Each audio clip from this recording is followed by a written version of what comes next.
I don't have a crystal ball. We have looked at a lot of the economic data that's coming out right now. And as I've said repeatedly, we have seen some stabilization in the financial markets, and that's good because that means that companies can borrow and banks are starting to lend again. Small businesses that might have worried just a couple of months ago about closing doors, they are now able to get a little more financing. That means they're less likely to lay off workers. So that's on the positive side. What we have also seen is that historically, even after you start moving into a recovery, positive growth, hiring typically lags for some time after that. That's been the historic norm. Now, this has been a more severe recession than we've seen since the Great Depression. So how employment numbers are going to respond is not yet clear. My expectation is that we will probably continue to see unemployment tick up for several months. And the challenge for this administration is to make sure that even as we are stabilizing the financial system, we understand that the most important thing in the economy is, are people able to find good jobs that pay good wages? We had a problem even before this recession, even during periods of economic growth, where the pace of job growth, wage growth, income growth was not moving as quickly as overall economic growth. The last recession that we had, the recovery was termed a jobless recovery.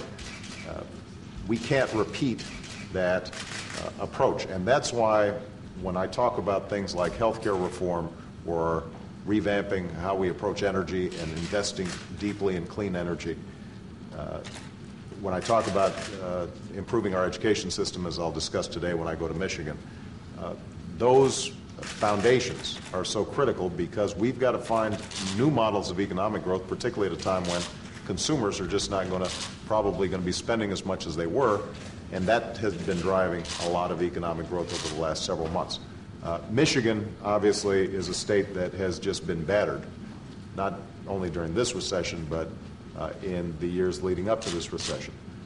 We're pleased to see that GM now and Chrysler have gotten out of bankruptcy. They have an opportunity to compete internationally. Had it not been for the steps that we took with respect to GM and Chrysler, the situation in Michigan, I think it's fair to say, would be far worse. The same applies to the Recovery Act.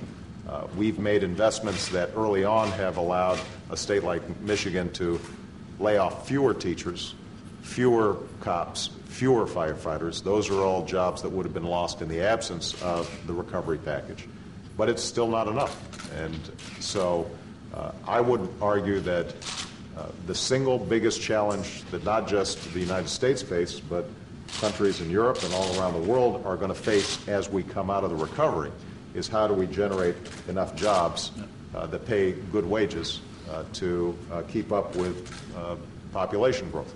And unless we are investing in energy, infrastructure, innovation, science, development, and eliminating the drag that the healthcare system is placing on the overall economy, I think we will have a very difficult time generating the jobs that are necessary. If we make those investments, then I have confidence that we'll be able to do so.